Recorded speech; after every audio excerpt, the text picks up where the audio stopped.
तो मैं example number 2 से ही बात करने वाला हूँ स्टूडेंट।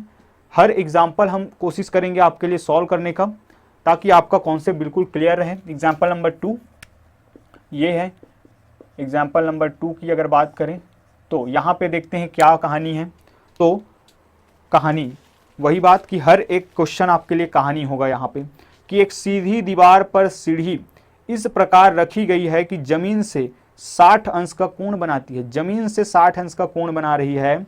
यदि सीढ़ी का पाद बिंदु दीवार से 4 मीटर दूरी पर हो तब सीढ़ी की लंबाई ज्ञात करना है स्टूडेंट। आइए देखते हैं इसको हमें कैसे ज्ञात करना है। सबसे पहली बात तो जो सीढ़ी है वो क्या है, आपके पास 60 अंश का कोण बनाती है। दूसरा चीज जमीन से है ना, दीवार से जो है वो पाद बिंदु उससे कितनी दूरी पर है, वो है आपका 4 मीटर की दूरी पर। तो देखिए स्टूडेंट यहाँ पे अगर हम देखें तो ये अगर दीवार है और ये सीढ़ी, तो ये इस तरीके से, फिर से वही, ये रहा B, ये रहा C, ये रहा A। अब तो मैं लिख सकता हूं यहाँ पे कि यहाँ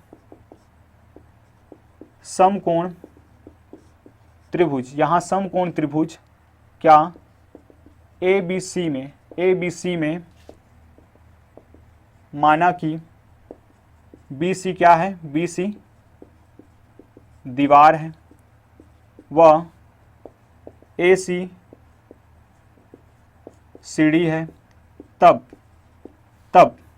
क्या कर लेंगे आप कि AC और BC इन दोनों के बीच की दूरी कितना है, 4 मीटर है प्रश्नानुसार, और इनके द्वारा बना कोण कितना है, यहाँ पे जो है बन रहा है कोण वो कितना है, 60 अंश का है स्टूडेंट। अब देखिए तब उन्नयन कोण बराबर कौन, एंगल BAC बराबर की 60 अंश, तथा AB बराबर कितना, 4 मीटर है। AB बराबर कितना स्टूडेंट, आपका 4 मीटर है। पुनः माना कि क्या AC या सीढ़ी की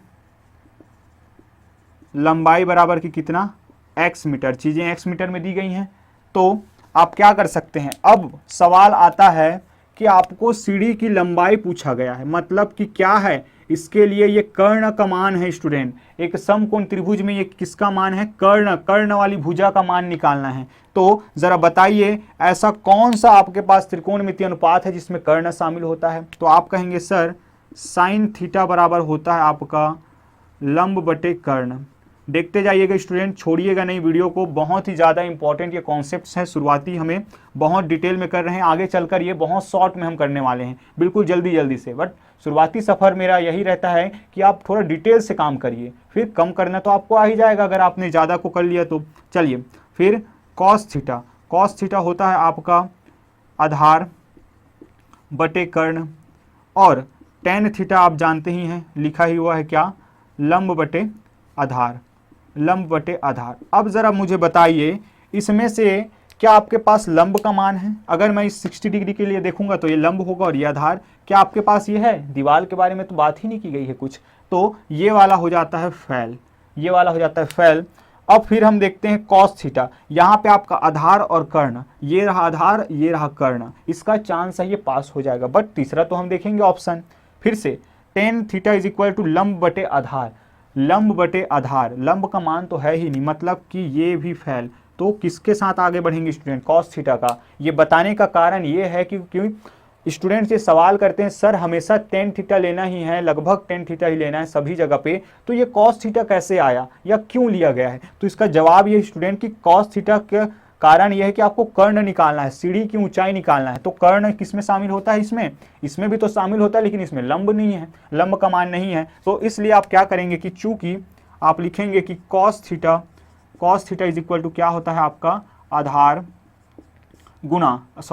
बटे कर्ण। और इस स्थिति में जब मैं कॉस 60 डिग्री लेता हूं स्टूडेंट, तो 60 डिग्री के लिए आपका ये लंब, ये कर्ण, ये आधार। तो यहाँ से आपके लिए आधार क्या आ जाएगा, आधार का मान आ जाएगा AB, या डायरेक्ट हम लिख सकते हैं 4 बटे, और इसको हमने मान लिया है x, तो ये आ जाएगा x।